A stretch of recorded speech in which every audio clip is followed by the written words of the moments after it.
Muy buenos días, tengan todos. Me da mucho gusto saludar a todas las personas que nos están escuchando desde diferentes regiones del planeta, todos aquellos interesados en los humedales. Les doy la más cordial bienvenida a este webinar o seminario internacional del capítulo de Latinoamérica y el Caribe de la Sociedad de Científicos de Humedales. Es para mí un gusto presentarme. Mi nombre es Arturo Mora. Soy profesor investigador de la Universidad Autónoma de Tamaulipas, donde una de mis líneas de investigación precisamente son los humedales.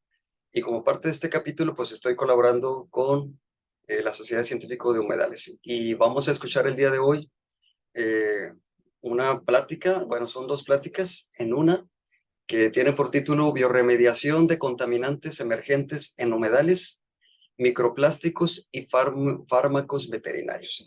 Y vamos a escuchar a dos personas muy buenas que son apasionadas de los humedales con diferentes líneas de investigación, Judith Elizabeth Lacaba y María Azul Denaro, que en un momento las voy a presentar con todo gusto. Aquí estamos viendo en la portada de su trabajo dos imágenes que representan algo de su trabajo. En este caso estamos hablando de los humedales de la ecorregión del Delta e Isla del Paraná. Esto es en Argentina, de donde ellas son originarias.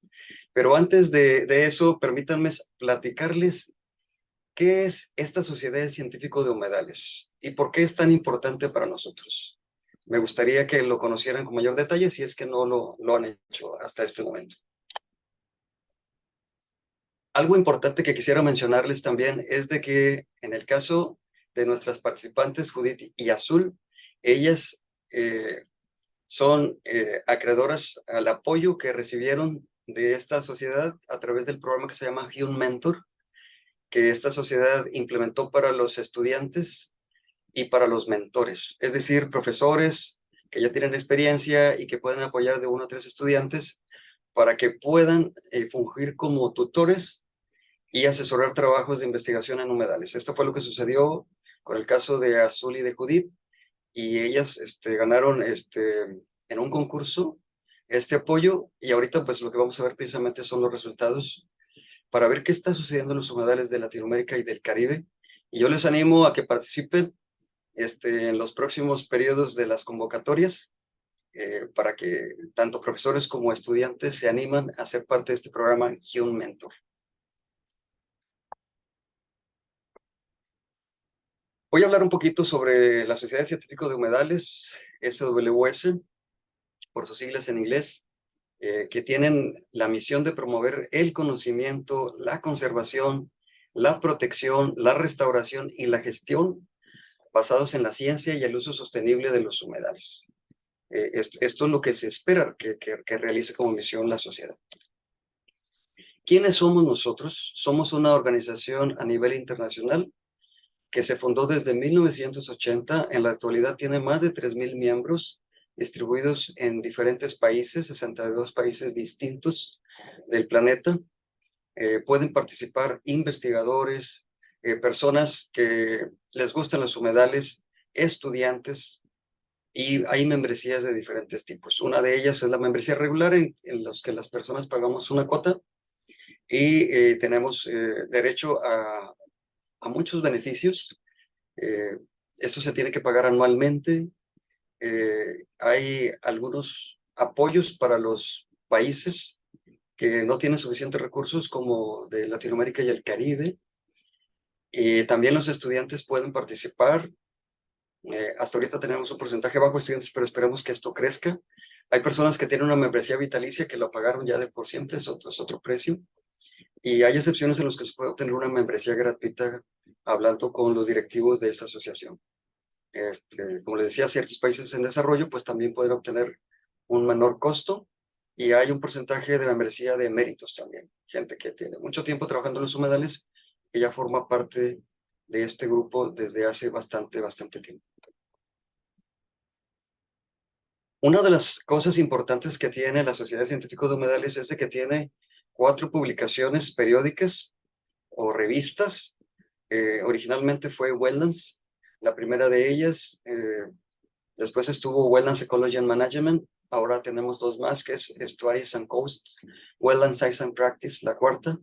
Estas revistas son de diferentes enfoques, algunas son de un corte más científico, para poder publicar las investigaciones que estamos realizando las personas que trabajamos en humedales. Por cierto, muy pronto, ahorita está abierta la convocatoria para que las personas puedan divulgar información también de los humedales de sus países de origen, pueden participar con fotografías y se pueden enviar a Tatiana Lobato para que puedan salir en esta revista Wetland Science and Practice, o se puede hacer un escrito de divulgación que es más sencillo, pero bueno, también lo pueden hacer de diferentes maneras. Si están trabajando en las zonas costeras, pues pueden escoger la revista más adecuada, o si es de ecología, también pueden escoger Wetlands Ecology and Management. Entonces es una oportunidad que los miembros de esta sociedad podemos tener para poder publicar en estas revistas si tiene una connotación internacional, o sea que nos conviene bastante participar de esta manera. Uno de los beneficios que tenemos ser miembros de la Sociedad Científica de Humedales es que tenemos tarifas especiales, es decir, descuentos para los programas de certificación profesional. Todos estos seminarios que se dan tienen también créditos. Si una persona está estudiando, puede recibir créditos por asistir a un seminario, por participar, y esto es bueno para cada uno de nosotros. Y claro, si nosotros como especialistas en humedales queremos recibir una certificación, lo podemos hacer. Y tiene un costo, pero podemos tener un descuento especial por ser miembros de esta sociedad. También otra cosa que hace la Sociedad Científica de Humedales es de que se promueve el trabajo de las personas especializadas en humedales. Entonces hay ofertas y oportunidades de capacitación para que todos aquellos que les interesan puedan acceder y puedan trabajar en un ambiente, en un área que, pues, que les guste y que sean bien pagados también. Los webinarios se llevan a cabo en inglés y en español, porque hay algunos de ellos que se llevan a cabo especialmente para Latinoamérica y el Caribe, como es este caso. Son webinarios que cada mes se llevan a cabo, algunos son en inglés, otros son en español. Porque tenemos diferentes capítulos. Nosotros, por ejemplo, pertenecemos al capítulo internacional de Latinoamérica y el Caribe. Y cada año se hace como un congreso que se llama la conferencia anual, que ya fue en este año, se está preparando para el siguiente, y las tarifas también son reducidas para todas las personas que queramos participar. Y particularmente los estudiantes pues tienen una beca en la que pueden acceder para poder también asistir con un costo menor. Este es un ejemplo de lo que se les puede dar a los participantes. Del lado superior izquierdo podemos estar viendo aquí cómo se pueden tener certificaciones por la sociedad como un profesional de los humedales. Y estos también pueden fungir como créditos que son equivalentes a tomar un curso en un posgrado, por ejemplo. Bueno, en la parte derecha podemos ver el ejemplo de la página donde se pueden encontrar, si ustedes buscan en las redes, la Sociedad de Científicos de Humedales, Society of Wetland Scientists, pueden encontrar los eventos, los recursos, la membresía, los calendarios, los webinars, cuáles son las reuniones anuales y todo lo que ustedes quieran. Muy bien, bueno, pues eso fue la presentación que nosotros damos a conocer siempre al inicio de un seminario. Ahorita voy a proceder a presentar a mis amigas y colegas. Durante la presentación, la gente puede utilizar estas ventanillas para hacer preguntas y respuestas, question and answers, que están en la parte inferior de la pantalla. De la gente que ya está conectada lo puede hacer después de la presentación y las ponentes van a responder amablemente. Cualquier cosa también para los participantes, ahí está un chat para podernos comunicar. Y bueno, déjenme hablarles un poquito de quiénes son nuestras invitadas que van a platicarnos sobre este trabajo de la bioremediación de contaminantes emergentes, tratamiento de microplásticos y fármacos veterinarios en humedales. Primero tenemos a Judith Elizabeth Lacava. Ella es becaria doctoral del CONICET en el área de Ciencias Ambientales de la Universidad Nacional de San Martín, en Buenos Aires, Argentina. Sus líneas de investigación son la bioremediación de sistemas de humedales afectados por prácticas agrícolas y la identificación de procesos de bioacumulación y biomagnificación. Actualmente Judith trabaja como jefe de trabajos prácticos de la Facultad de Exactas e Ingeniería de la Universidad de Argentina de la empresa en Buenos Aires, Argentina. Bienvenida, Elizabeth. Judith Elizabeth, gracias por estar aquí. Y también tenemos a María Azul Denaro. Ella es licenciada en Biotecnología de la Facultad de Ingeniería y Ciencias Exactas de la Universidad Argentina de la empresa, Buenos Aires, Argentina. Sus intereses comprenden el estudio y la aplicación de estrategias de remediación ambiental en humedales que evidencian presencia de contaminantes antrópicos. Ella agradece a la Asociación de Científicos de Humedales la oportunidad que le han dado de ser miembro de esta sociedad y permitir la transferencia a la comunidad científica de los resultados que ella obtuvo en el marco del programa de Hume Mentor. Así que, pues actualmente trabaja como ayudante de laboratorio de la UADE y pues bienvenida a Azul. Voy a ceder el control y los micrófonos a nuestras amigas participantes para que ellas nos platiquen qué es lo que están encontrando en estos trabajos de investigación. Adelante.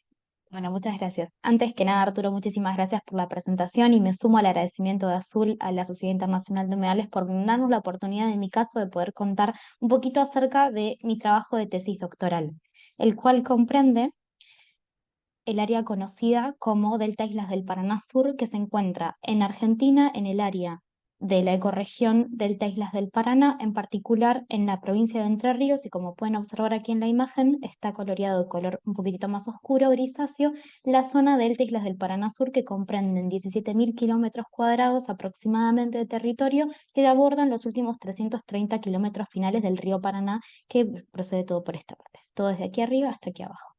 ¿Por qué es importante o qué actividades se realizan en esta zona? Bueno, principalmente y la más predominante es la actividad ganadera, tanto bubalina como de búfalos de la India, como vacuna. Tanto estas actividades están relacionadas con algunos efectos conocidos como enfermedades asociadas al hacinamiento, que tienen que ver con la forma en la que se realiza hoy la actividad ganadera, que puede llevar, por ejemplo, a afecciones gastrointestinales producto de algunos parásitos. Este tipo de actividades, este tipo de enfermedades se controla y es ampliamente conocido el uso de aplicación de fármacos veterinarios, en particular, en este caso, aquellos que están dedicados al control de parasitosis, siendo el de mayor predominancia en Buenos Aires y en la zona entrerriana, toda la Pampa y también el Bajo del Tisla del Paraná Sur, que es el área de trabajo, la ivermectina, que viene en distintas formulaciones, pero la más popular es la ivermectina al 1%, encontrándose también en la presentación 3,15.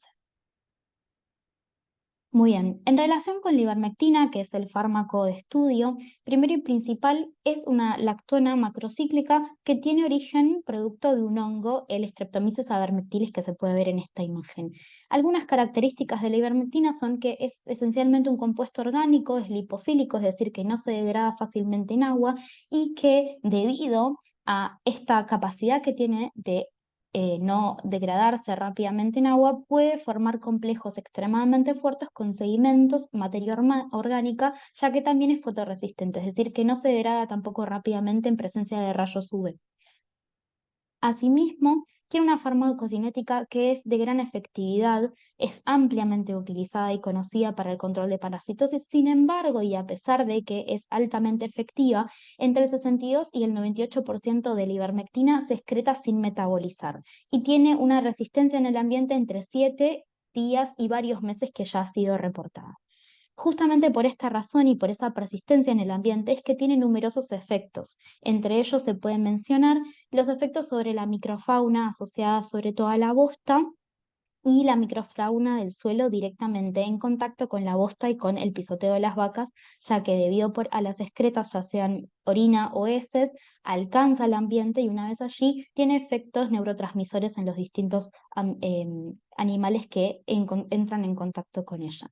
Justamente esto fue lo que despertó el interés de numerosos científicos que empezaron a analizar cuál es la ocurrencia de este compuesto en el ambiente. Evidenciaron sistemas de humedales que eran afectados por actividad ganadera, en donde se comenzó a acumular este contaminante en distintas partes o estratos ambientales.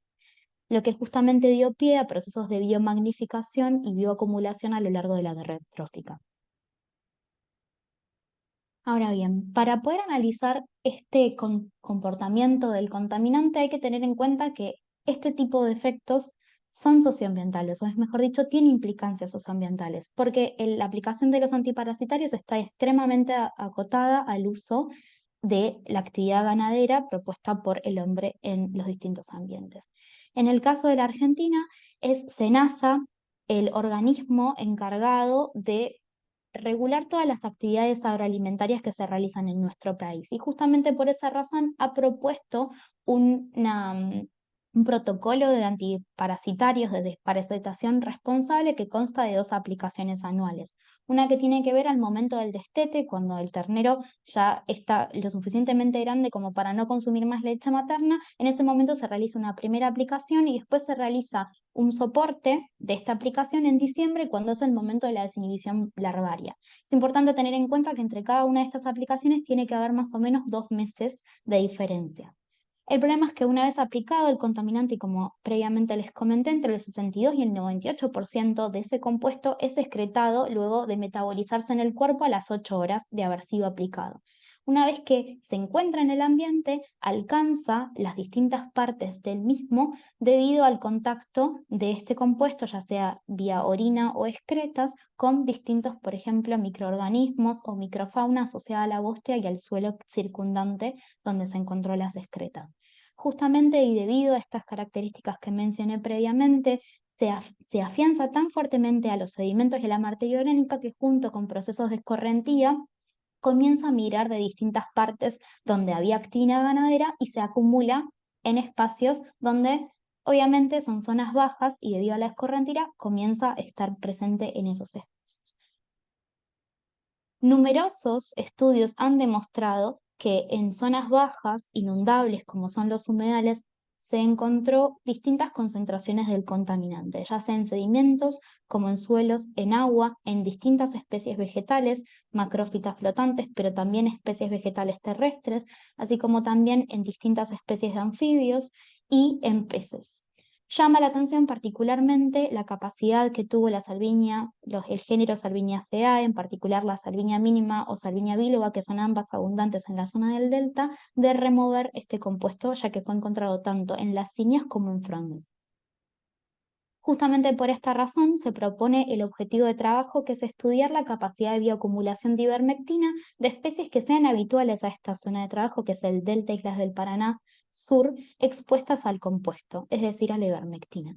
Para ello se analizaron 4 espacios de trabajo durante el invierno del 2022 y el verano, perdón, del 2023 acá en Argentina, y estos 4 campos tenían distintos tipos de actividades ganaderas, ya sea bubalina, como actividad ganadera vacuna, y un cuarto campo que se lo utilizó como control, ya que fue el único campo en el que no se realizaban aplicaciones de este compuesto para el control de parasitosis, sino que se controlaban simplemente con el crecimiento y maduración del animal. En estos distintos momentos de muestreo se realizaron la recolecta de las muestras, que fueron 4 tipos de muestras distintas. Sedimentos asociados a las zonas bajas, donde había presencia de agua permanente o temporaria, suelos en las zonas circundantes de estas zonas bajas que les muestro aquí en las fotos, además de agua en los casos en los que hubiese, y obviamente plantas macrófitas, haciendo mayor hincapié en aquellas que eran del género Salviniaceae, siendo la salvinia mínima la que se presentó en los 4 campos que fueron analizados. En cuanto al análisis, simplemente mencionarles que encontramos valores extremadamente altos para ser valores ambientales del compuesto, que rondan entre los 9,29 microgramos litro y los 5,54 miligramos litro de ivermectina en los distintos compuestos. Y estos valores fueron los que nos permitieron a nosotros empezar a evaluar, bueno, cuál sería esta capacidad de acumulación que podríamos presentar, el potencial que tendrían estas especies vegetales en el campo. Para poder contarles un poquito acerca de, bueno, cómo se realizaron los ensayos. Primero y principal, mostrarles una foto de la salvinia mínima para que la comiencen a conocer. Esta especie vegetal es una macrófita flotante acuática que es muy conocida, se la conoce como repollito de agua y tiene una amplia extensión en toda Latinoamérica y en particular en Argentina se encuentra en la zona de estudio. Se utilizaron ejemplares de esta especie para realizar distintos tratamientos en mesocosmos que se realizaron en recipientes de vidrio de 10 centímetros de alto por 9 centímetros de profundidad y de ancho, en donde se colocaron más o menos 4 gramos aproximadamente de biomasa fresca vegetal en 0,5 litros de solución nutritiva adicionada con distintas concentraciones de ivermectina para poder conocer la capacidad máxima de retención que tendría la planta. Se colocaron 5, 10 y 30 miligramos litro de ivermectina y se expusieron estos sistemas durante 10 días en un fotoperíodo de 12 horas de luz, 12 horas de oscuridad. Cada uno de estos ensayos se realizó por triplicado y se utilizó una ivermectina comercial, que es la Facit de 1% de ivermectina en el compuesto, que es la más utilizada en el área de estudio. En cuanto a qué fue lo que se evaluó, qué fue la propuesta realizada, primero y principal, analizar parámetros morfológicos. Esto comprende el número de hojas totales o el número de frondes que tenían estas especies, identificando aquellas que tenían coloración marrón y o verde, dado que son aquellas que presentaban efectos de necrosis y o clorosis. Además, se midió el largo de las lacinias, que serían las pseudo-raíces de la especie vegetal, y se evaluó la cobertura vegetal. La cobertura vegetal comprendía aquel espacio cubierto por las frondes de la especie vegetal, siempre tomado con un punto de referencia, que era este papelito blanco que se puede observar en los mesocosmos, y evaluado tanto al principio como al final de los 10 días de exposición. Asimismo, se evaluaron pigmentos fotosintéticos, en particular clorofila A y B y carotenoides. Y por otro lado, se tomó también la evaluación de la bioacumulación de ivermectina tanto en frondes como en lacinias, es decir, en pseudoraíces y en el efluente. Estas muestras fueron procesadas por separado utilizando nitrógeno líquido para la molienda y luego se las extrajeron tanto en fase sólida como en fase líquida para luego evaluarlas mediante HPLC masa. Muy bien. En cuanto a los resultados, comentarles que inicialmente se midió el número de hojas, que es los parámetros morfológicos más sencillos que se pueden evaluar, y si bien los resultados no fueron significativos entre el control y los distintos tratamientos, se observó una tendencia en aquellos tratamientos de mayor proporción de ivermectina a decrecer el número de hojas una vez finalizado el tratamiento. Sin embargo, los parámetros morfológicos en torno al número de hojas en relación con aquellas que presentaban efectos de clorosis y o necrosis, que las vamos a llamar marrones, y verdes, aquellas que no poseían ningún efecto, presentó sí efectos significativos en aquellos sistemas que correspondían a 10 miligramos litros y 30 miligramos litros, como se puede observar, 130 miligramos litros, aquel tratamiento que presentó mayor diferencia. En cuanto a pigmentos fotosintéticos, la clorofila A y B no presentó ninguna diferencia significativa en relación con el control. Sin embargo, para el caso de los carotenoides, se observó una diferencia significativa entre los tratamientos tanto 5 miligramos litro como 10 y 30 en relación con el control.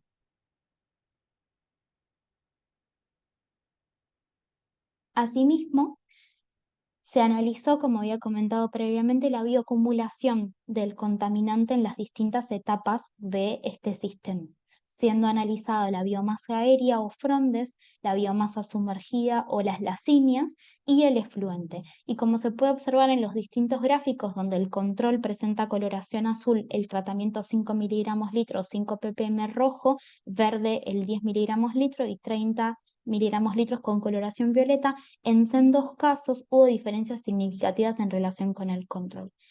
En primera instancia, la proporción de ivermectina acumulada en las frondes de las especies, es decir, en las hojas, fue de forma creciente acumulándose para los distintos tratamientos, presentando el control una concentración prácticamente nula y la concentración 5 miligramos litro, aproximadamente 0,2 miligramos litro de ivermectina por peso húmedo de biomasa por gramo de biomasa húmeda, presentando diferencias significativas con el control, pero más aún aquellas que correspondían a 10 y 30 miligramos litro.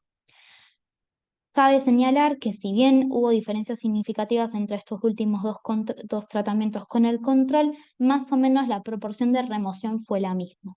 Para el caso de la biomasa sumergida, en este caso las lasiñas, lo que se hizo fue lavar las lasiñas con un poco de agua destilada previo al tratamiento para evitar sobreestimar la cantidad y contaminante acumulado en estas especies debido a otros procesos que mencionaré más adelante, y sí se observó que hubo una diferencia significativa entre los últimos dos tratamientos, alcanzando una concentración final de acumulación semejante a la obtenida en Frondes. Es decir, que las lasiñas tanto como las frondes, para este caso, se obtuvo una misma proporción de remoción del contaminante.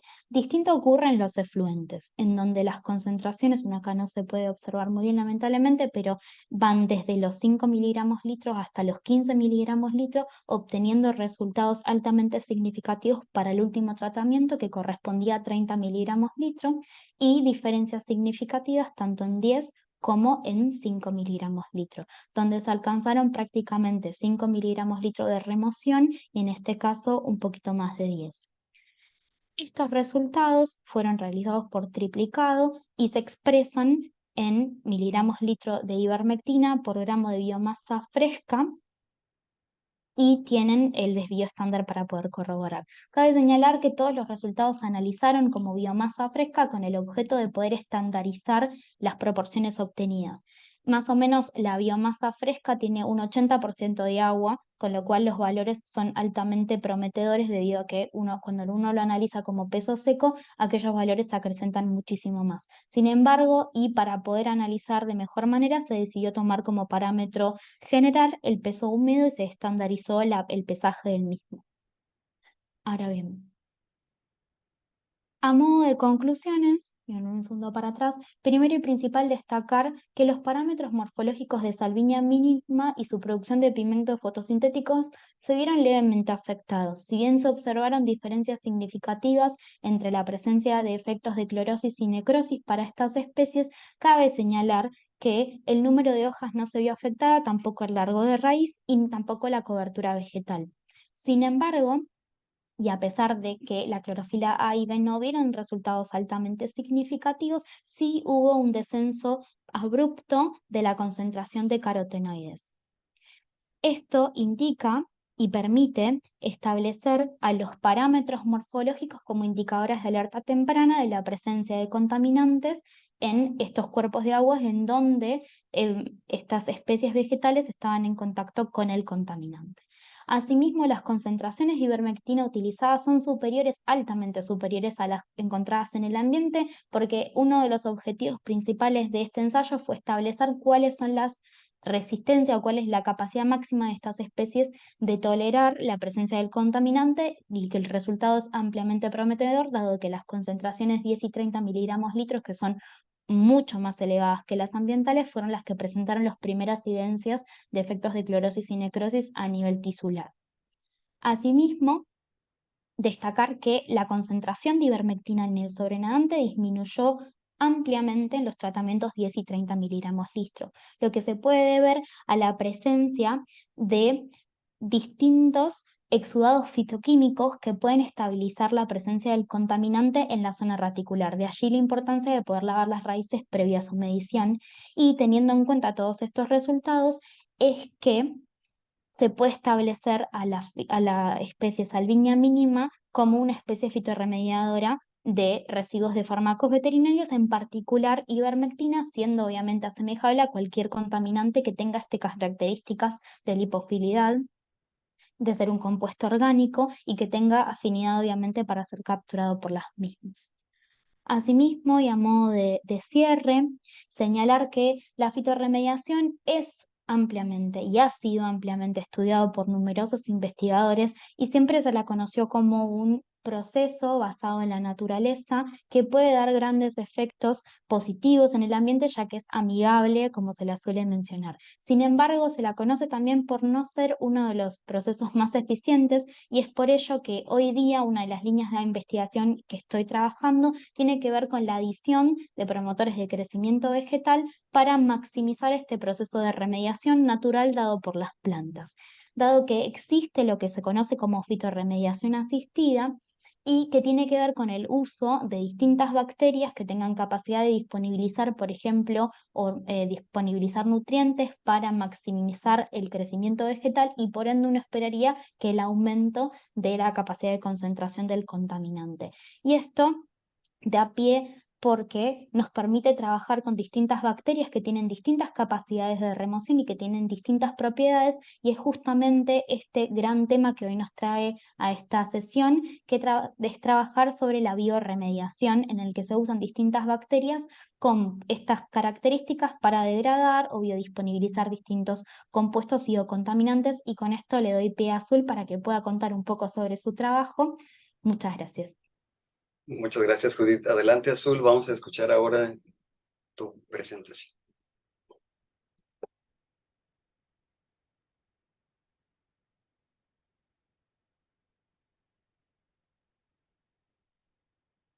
¿Tienes apagado tu micrófono, Azul?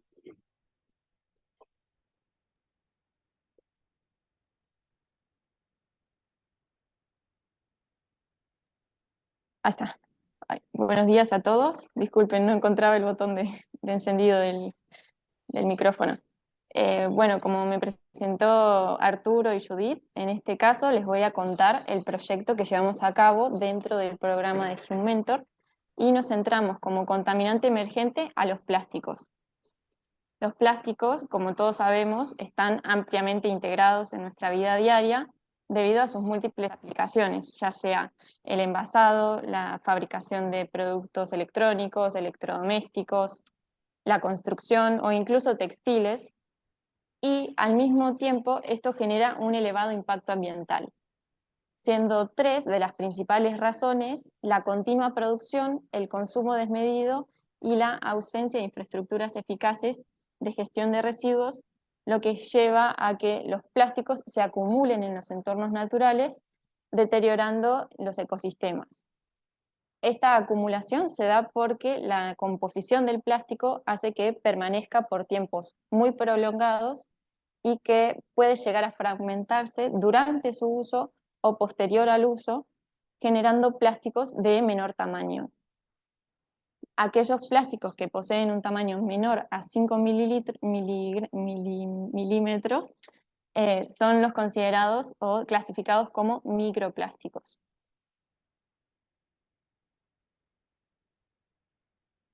A ver, me cambio. Uy, uy, uy. Ahí está. En esta diapositiva hemos evidenciado, o en distintas partes del mundo se ha demostrado que existe contaminación, ya sea en suelo, agua o aire, que sea de plásticos. Y nosotros hemos evidenciado la presencia de partículas plásticas en 2 regiones de humedales ubicados en Argentina.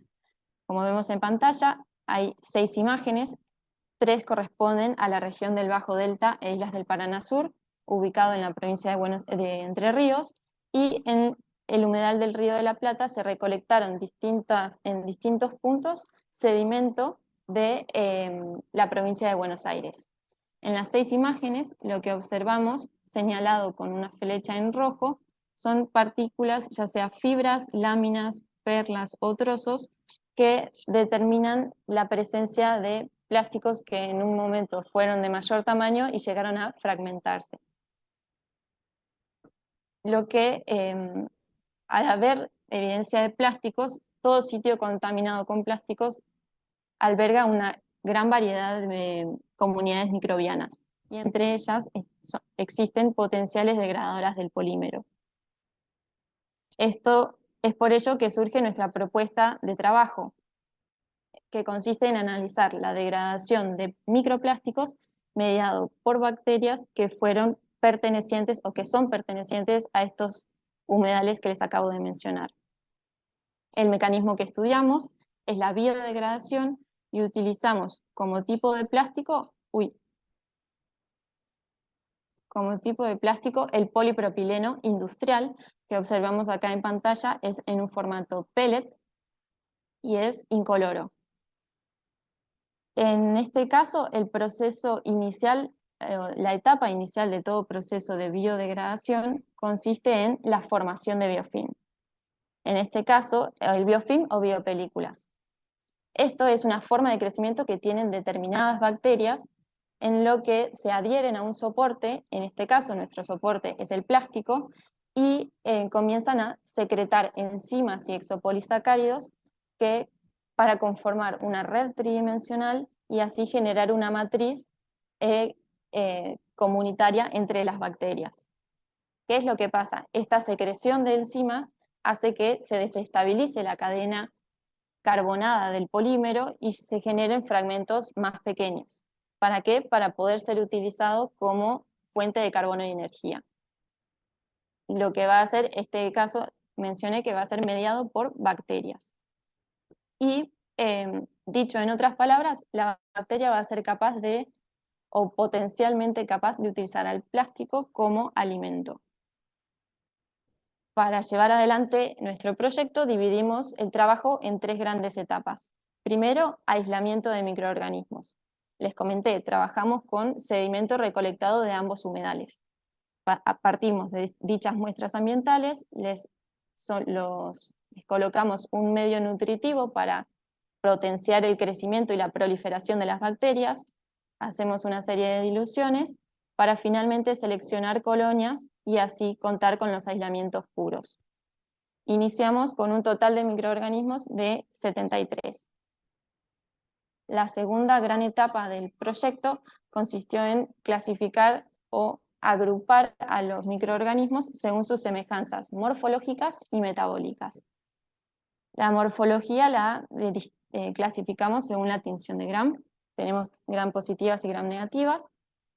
Y para profundizar más en el análisis de estas bacterias, hicimos una serie de pruebas bioquímicas para conocer un poco más acerca de sus características metabólicas. Todo esto nos permitió agruparlas según sus semejanzas y pasar de 73 a 51. Y a esas 51 les hicimos la prueba esencial para continuar con los demás ensayos, que es su capacidad formadora de biofilm. Lo que hicimos fue hacerlas crecer en una placa, multiwell se le llama, tiene distintos pocillos y las muestras fueron analizadas por quintuplicado. Es decir, en estos 5 pocillos se analizó un microorganismo y así con todas. Y toda la primera fila fue para el control negativo de nuestro ensayo. De esta manera, mediante la técnica de tinción con este cristal violeta, es un colorante que tiene afinidad por ese exudado que les comenté que liberan enzimas y exopolisacáridos. Bueno, el cristal violeta tiene afinidad por eso, en esos compuestos, y lo que va a pasar es que cuando lo cuantifiquemos, vamos a poder relacionar que a mayor intensidad de la lectura del cristal violeta, mayor capacidad formadora de biofilm. Es por ello que seleccionamos a los mejores 5 microorganismos de esta etapa. En esta flecha podemos ver que hay una línea más intensa que corresponde a ese biofilm que les mencioné anteriormente. Y algo que es importante a destacar es que acá vemos letras y números, pero corresponde a los nombres que les asignamos a las bacterias en función de la muestra de origen a la que correspondían. En el caso de 34B es perteneciente a la región del Bajo Delta y las demás 4 a el humedal del Río de la Plata. Bien, entonces, habiendo seleccionado a las mejores 5 bacterias, pasamos a diseñar nuestro ensayo para evaluar la biodegradación del polipropileno. Y algo que es importante aclarar es que el sitio contaminado con plástico en el ambiente natural cuenta con, además, una amplia variedad de nutrientes en el medio, lo cual la bacteria, por sus propios medios, va a optar por elegir esos nutrientes que son de fácil acceso. El plástico lo tendría como último recurso. Por eso, para nosotros poder evaluar qué es lo que haría frente al plástico, necesitamos adaptar el crecimiento microbiano.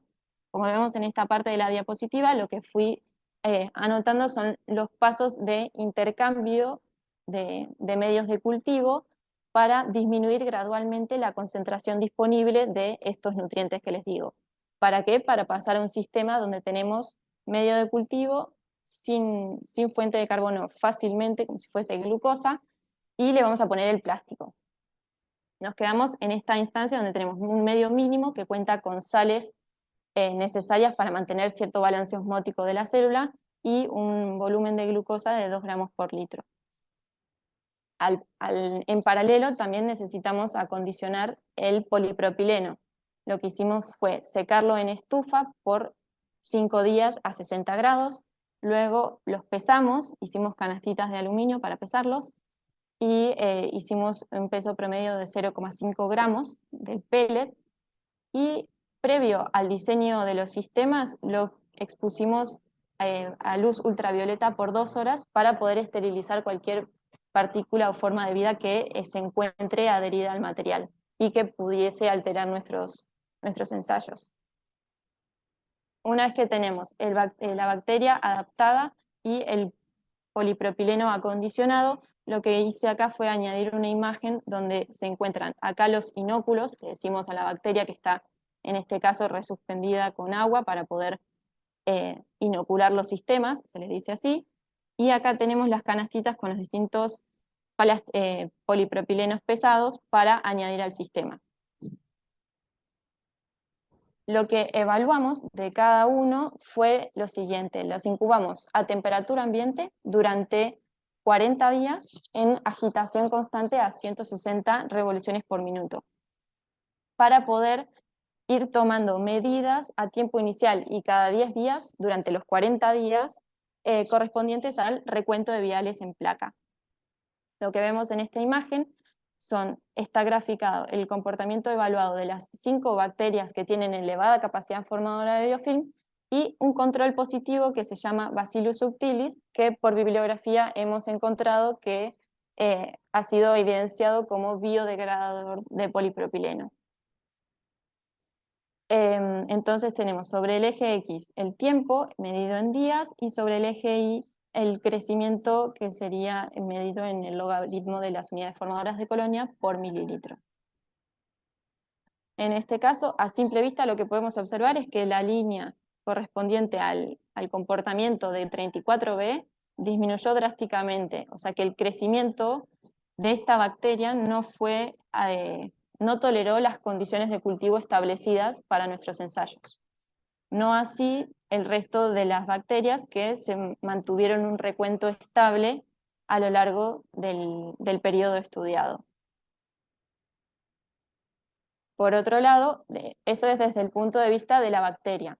En el polipropileno se evaluó de forma cualitativa mediante microscopía electrónica de barrido y de forma cuantitativa mediante el registro de peso seco a tiempo inicial y a tiempo final, para poder calcular el porcentaje promedio de pérdida de peso en las condiciones establecidas. Podemos ver que el control sin inocular, es decir, el que no se expuso a microorganismos, evidenció una superficie con apariencia rugosa. Esta es la imagen súper ampliada. Hay una barra acá que corresponde a 20 micrómetros, y es el plástico visto por esta microscopía, la superficie. Entonces, retomando, tenemos el control sin inocular con muchas irregularidades y se le asocia un porcentaje de pérdida de peso calculado de 0,013.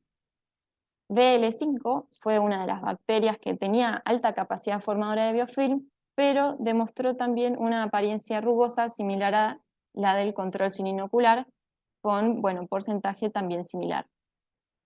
Por otro lado, el control positivo, y PM6 y PM7, demostraron una superficie más bien lisas y con menos irregularidades, lo cual al mismo tiempo se asoció con un mayor porcentaje promedio de pérdida de peso. Y ubicamos a los sistemas inoculados con Q2 en una situación intermedia. Bien.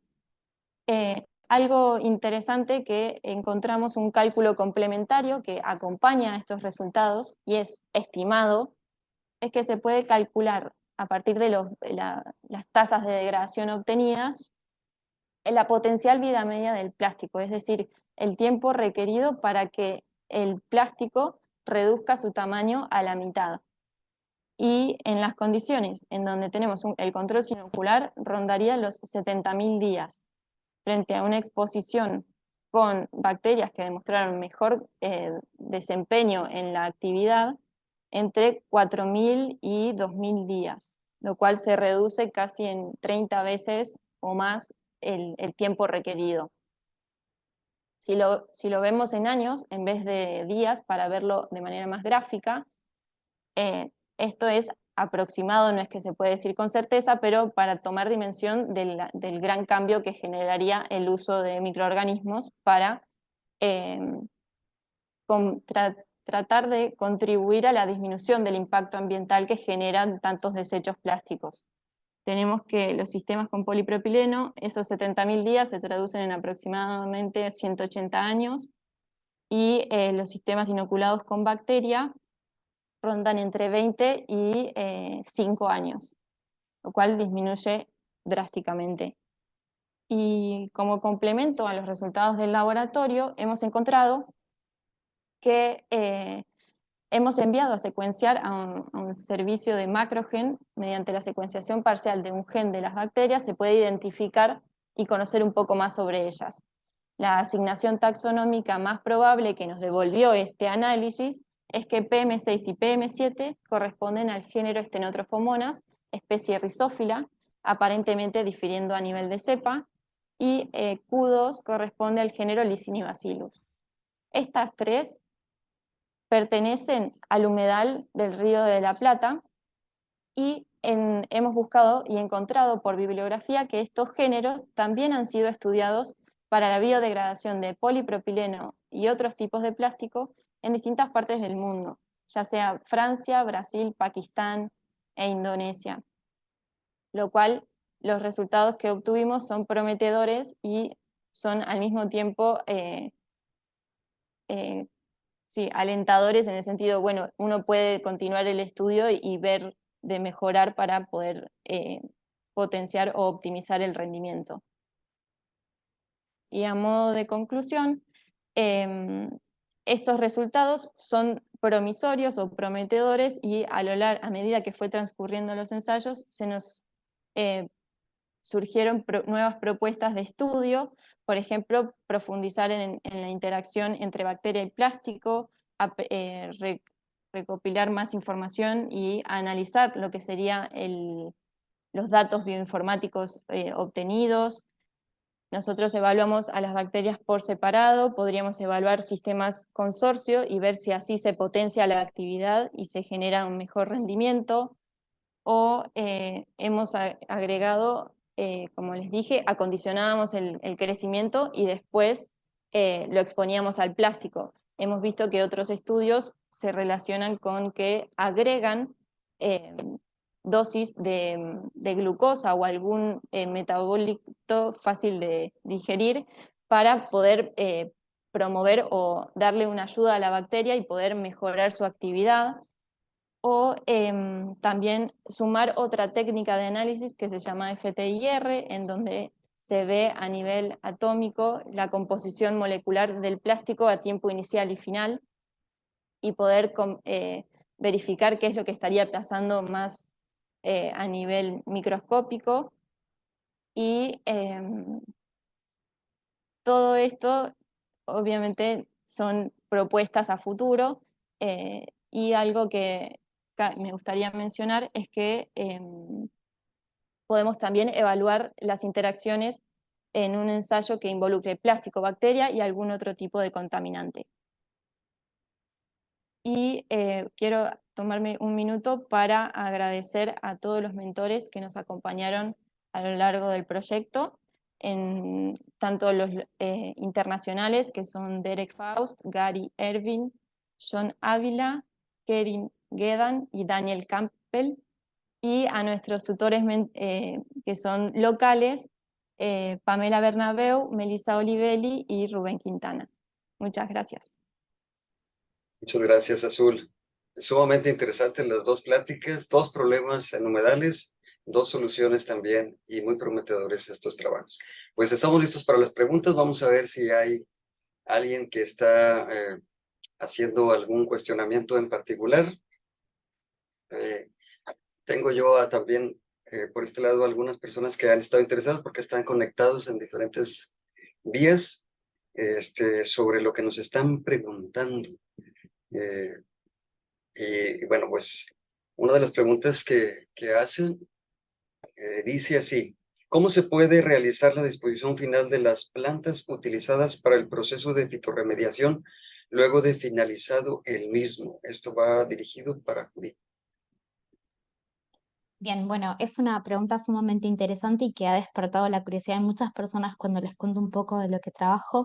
Tiene que ver con, más que nada, que muchos de estos procesos asociados a, por ejemplo, la remoción de metales pesados, luego la disposición final de estos residuos, es un problema, porque no se pueden disponer rápidamente de distintas maneras sin generar mayor contaminación.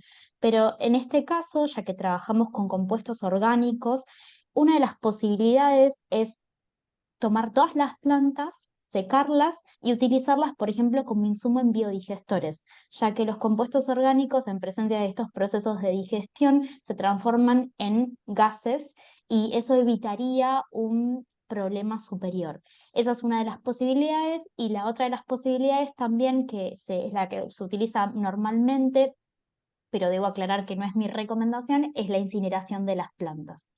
Pero como comentaba anteriormente, para este caso en particular, uno de los procesos que se podrían utilizar o la forma en la que se podrían disponer estas plantas es reutilizándolas como un insumo dentro de biodigestores.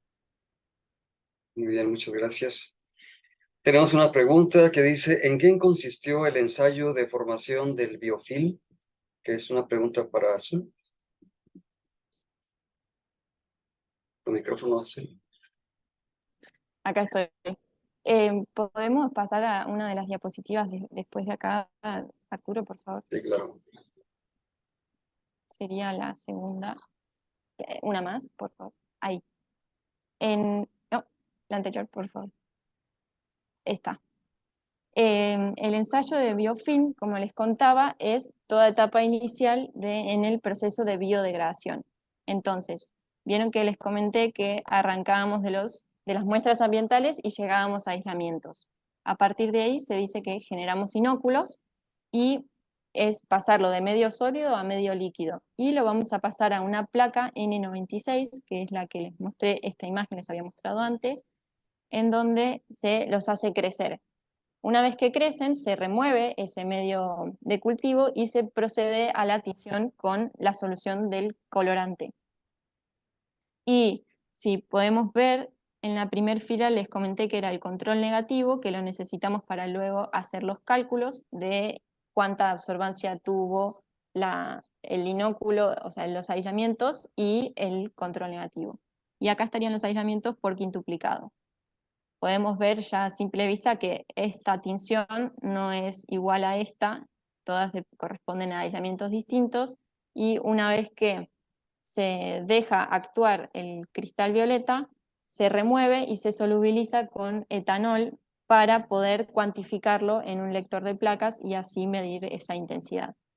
Y con distintos valores uno puede calcular cuán mayor comportamiento o mayor secreción de enzimas tuvo uno respecto al otro. Muy bien, gracias. Uh-huh. Otra pregunta dice: ¿qué efectos tiene la disminución de la concentración de carotenoides en las frondes de las especies vegetales analizadas? Supongo que va para el caso de Salvinia, se refieren en este caso para Judith.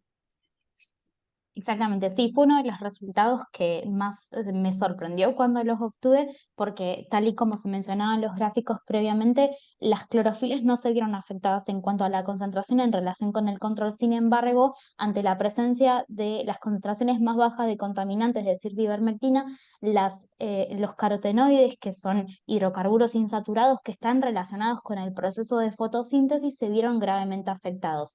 Esto lo que indica es: principalmente hay que tener en cuenta para qué se utilizan los carotenoides, cuál es su función principal. Como les comentaba anteriormente, son hidrocarburos insaturados que se encuentran abundantemente en cloroplastos y que están asociados a el transporte de energía a las clorofilas para después realizar el proceso de fotosíntesis. Por eso es que este hallazgo fue altamente prometedor y nos permitió también avanzar en otras líneas de trabajo, ya que la disminución de los carotenoides podría deberse o podría indicar principios de efectos de estrés oxidativo en planta. Y por esta razón es que se los conoce también como pigmentos antioxidantes, al igual que las clorofilas. Y estos resultados justamente lo que nos indicaron fue abrirnos la puerta para poder trabajar con una nueva línea de análisis que tiene que ver con procesos de estrés oxidativo en planta. Y si bien aún no tengo los resultados, puedo comentarles que sí se han reportado por otros autores que este tipo de compuestos orgánicos genera estrés oxidativo y que eso puede afectar o puede maximizar, mejor dicho, procesos de clorosis y necrosis, que fue los efectos que se evidenciaron como significativos en relación entre el control y los tratamientos con planta. Interesante. Hay una pregunta que dice, ¿pudieron comparar sus resultados con los demás estudios que se han publicado sobre este tema? Ese es como general, yo supongo. No sé si Azul puede responder a esa pregunta. Ok, sí. En una parte de la presentación al final les comenté que encontramos que estos géneros que evidenciaron buen comportamiento frente a la exposición con el plástico, encontramos que también estuvo tanto en ese plástico como en otros tipos, pero si bien los resultados no son comparables a nivel de performance del microorganismo, ya que el tipo de plástico cambia la forma también y la complejidad a nivel química también suma otro factor que es difícil de establecer para poder comparar. Como que cada estudio aporta desde sus criterios establecidos, las condiciones de cultivo, pero creo que lo que sí puede servir como modelo de seguimiento es tomar ciertas, eh, ¿cómo serían? Protocolos para comparar y ver cuál se podría adecuar mejor a las condiciones que establezcamos uno dentro del laboratorio. Gracias. Uh-huh. Hay una pregunta que dice, bueno, les agradecen sus resultados que usted los puede compartir, son muy alentadores. Y dice, ¿qué utilidad tendría hacer un análisis de DNA en estudios futuros previos al cultivo bacteriano? ¿Cree que se podría ayudar a optimizar el trabajo en el laboratorio en cuestión de preparar métodos más efectivos para el cultivo y aislamiento de las bacterias MO, cuya capacidad biodegradadora ha sido reportada en literatura previa?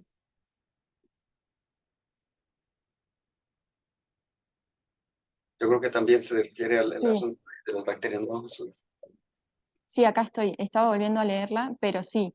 Puede ayudar en el sentido de que al conocer la bacteria con la que estamos trabajando, uno puede buscar qué medio de cultivo entre comillas, se sentiría más cómodo para que uno pueda mejorar, digamos, el crecimiento y adecuar las condiciones para que el rendimiento sea el mayor posible.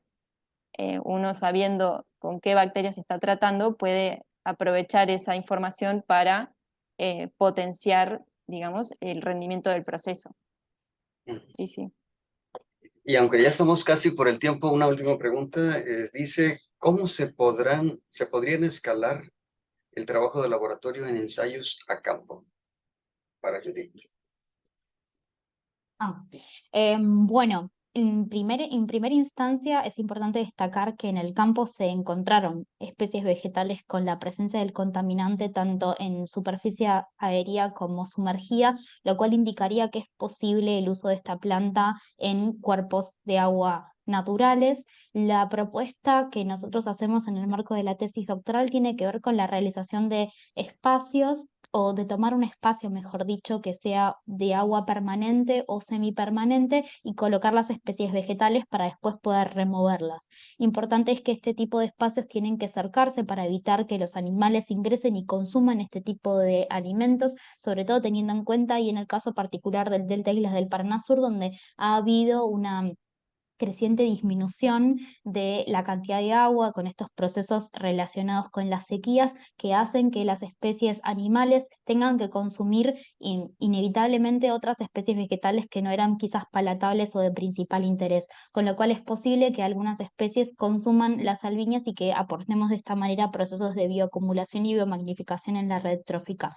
Pero para poder responder a la pregunta, nuestra propuesta tiene que ver con la realización de cercos que pueden ser ambientales, con plantas o restringirlos mediante pequeñas rejas o sí, se me fue la palabra ahora, pero restringirlos para evitar el paso de los animales y dejar las especies vegetales. 10 días fue el tiempo que nosotros trabajamos en el laboratorio, pero eso debería evaluarse en el ambiente. Sin embargo, la remoción y la captura es extremadamente rápida justamente debido a estos procesos de fitoestabilización en la zona radicular de los compuestos vegetales, con lo cual luego se tendrían que simplemente remover como si fuera con una cañita de pescar o algo por el estilo, semejante a lo que se hace con los peces, para capturar las salviñas, poder analizarlas en el laboratorio, establecer si hubo remoción y en el caso de que haya ocurrido, poder utilizar estos compuestos como base para introducirlos en un biodigestor.